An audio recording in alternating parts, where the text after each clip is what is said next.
L'actualité de ce mardi, gestion des inondations. Les autorités locales de Pikine demandent l'accélération des travaux. Les populations dans long supplice hivernal. Par ailleurs, les 37 hectares libérés dans le cadre du drainage font craindre une nouvelle spoliation. Les autorités chargées d'inondation. Anniversaire du naufrage du Joola, ce 26 septembre. 12 ans après, les Sénégalais ont-ils retenu les leçons d'une catastrophe maritime sans précédent? Constat dans ce reportage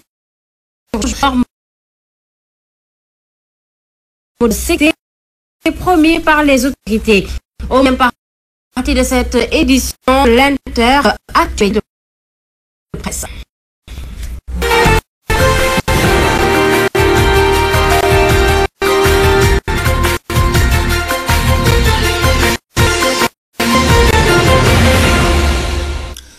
Bonjour et merci d'être avec nous sur Foti TV.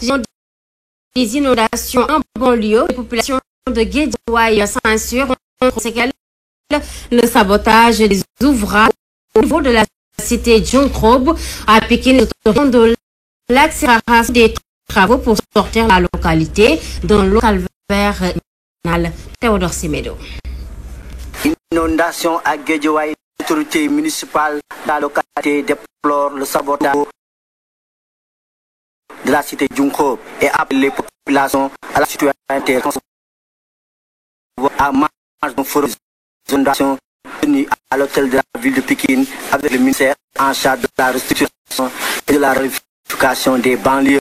À Guédiawaye, 5 stations de pompage qui relèvent de la ville de Guédiawaye. Et les 5 stations de cité Djonkrob, il y a aussi comment on appelle ça, de réflexion. Donc, extrêmement de sensibiliser au niveau de amont, mettre des déchets qui obstruent le passage de... C'est ce problème qu'on a. Et d'ailleurs, de son côté, après avoir salué les efforts constitués par l'État à lutte contre les inondations, sollicite tout de même l'accélération des travaux pour mettre fin à ce calvaire qui dure depuis plusieurs années.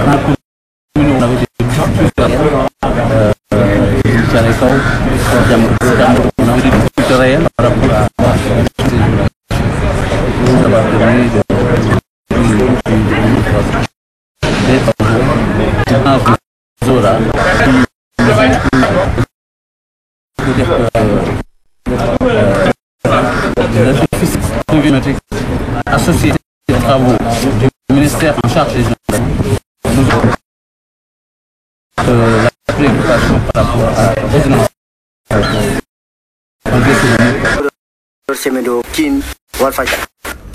Les 37 hectares libérés suite aux travaux de drainage des inondations par l'objet d'un décret d'utilité publique d'éviter la rassure le ministre délégué nous propose de Théodore Semedo.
Libération des entreprises, donc on va passer à la mise en place de ces autorités publiques. Parce qu'on a eu à certaines de partir. Donc il faut qu'il y ait une déclaration d'utilité publique que ça permette de libérer ces espaces également. Et puis, litige foncier sur le centre traditionnel de santé de Keur Massar. Le maire et certains des administrés se regardent désormais en chaîne de faïence. Ces derniers reprochent à l'idylle et à ses proches leur sortie répétée contre leur association.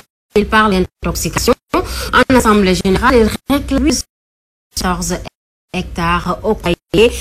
Ganadio pour porte-parole. Pour condamner fermement le manque de responsabilité du maire en accusant rapidement et de manière diffamatoire les dix Keur Massar, le comité pour la rénovation de Keur Massar. Aujourd'hui, Keur Massar a besoin de paix. Nous voulons un ressemble l'ensemble des populations. Je fais dit le comité il est en chèque, des photocopies de chèques. Nous lui disons que c'est retiré. Ces sections-là, nous. Donc, comment se fait qu'il dise à la population que des chèques ont été retirés alors que nous lui disons que tous ces sections-là, aucun chèque n'a été retiré au nom de la population de Keur Massar.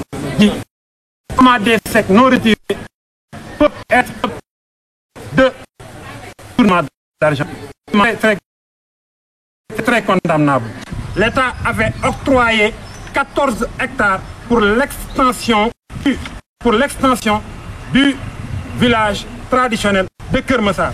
Seulement 6 hectares étaient reçus par les vendeurs.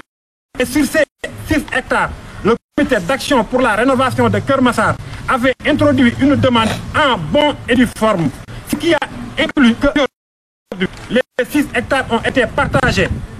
3 hectares pour la mairie d'arrondissement et 3 hectares pour le comité d'action pour la rénovation de Keur Massar.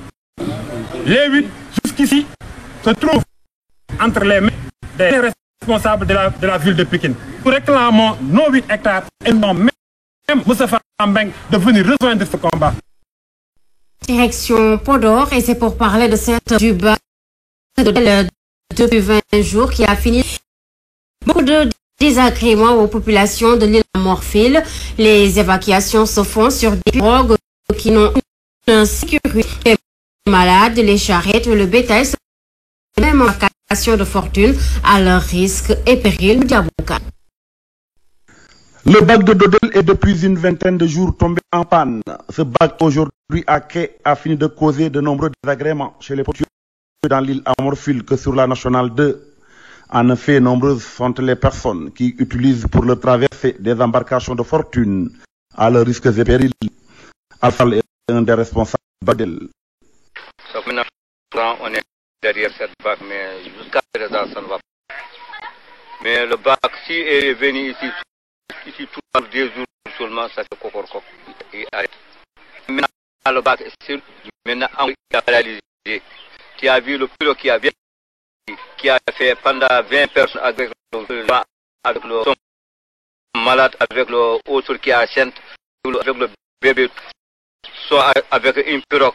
Et puis, ça vaut pendant, avec le pirogue, avec le sarret qui sont dedans. Mais personne, si ça continue comme ça, si le vent, il trouve dans le pirogue, il va renverser.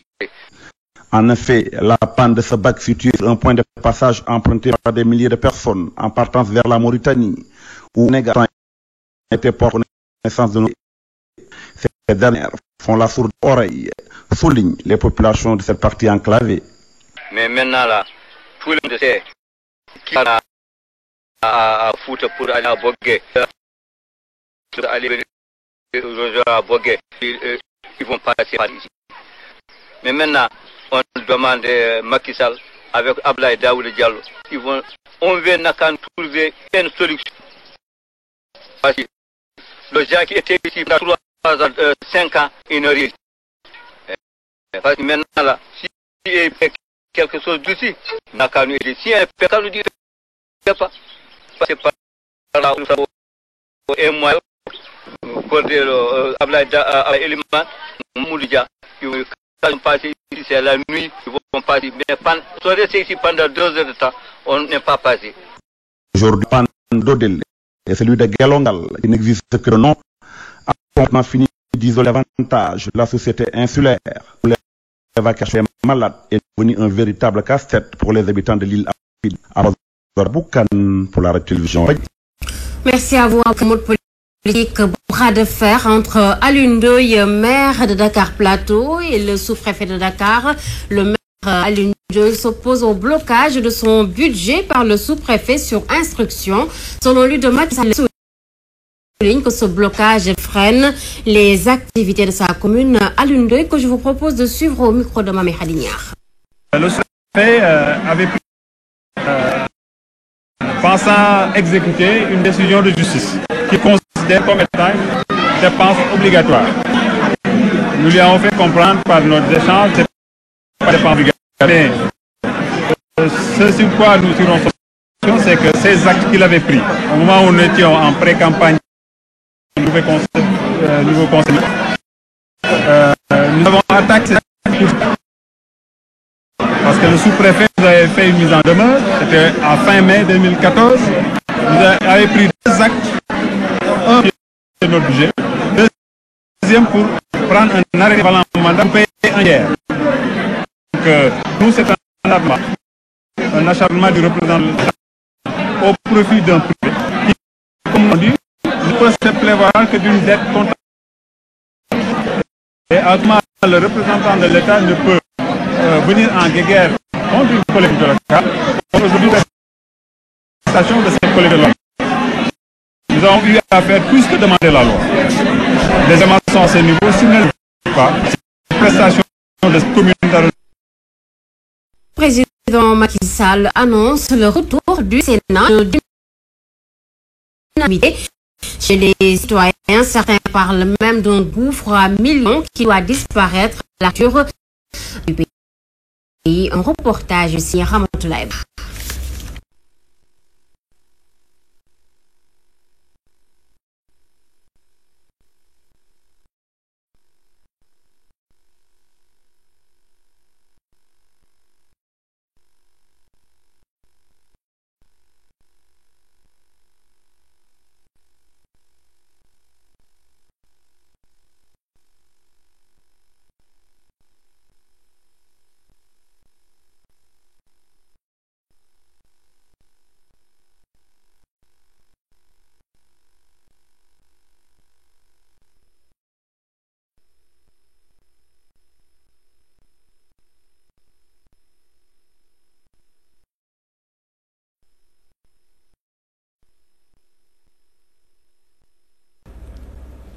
Par toutes nos excuses, je vous disais donc que le président Macky Sall annonce le retour du Sénat, une décision qui ne fait pas chez les citoyens. Certains parlent même d'un gouffre à millions qui doit disparaître de l'architecture institutionnelle du pays. Le reportage de Ramatoulaye Ba que vous prochaine édition. 26 septembre 2002, 26 septembre 2014, la tragédie du jour dans les mémoires. Pourtant, le citoyen sénégalais n'a encore les mauvais comportements tels les surcharges dans autres transports en commun. Un reportage de Mam Antandour et Pamodou Faye. Les mesures de sécurité ont été prises après le naufrage du charge sont toujours notées dans le transport en commun. Les Sénégalais regrettent. Très souvent, on voit des bus qui font la course alors qu'ils ont 60 pères de famille avec eux. Ça, c'est grave. Même au niveau des aéroports et autres, on a le même problème. Donc, il faut que les Sénégalais vraiment se résistent. De faire quoi que ce soit, pensons à ce que ça peut donner comme conséquence. Certains usagers qui pensent que c'est la demande qui est supérieure à l'offre proposent une augmentation des bus. Les bus sont insuffisants. C'est ce qui explique ces cas de surcharge. Et ce n'est pas normal. Le vote nombre de passagers raisonnable et restreint.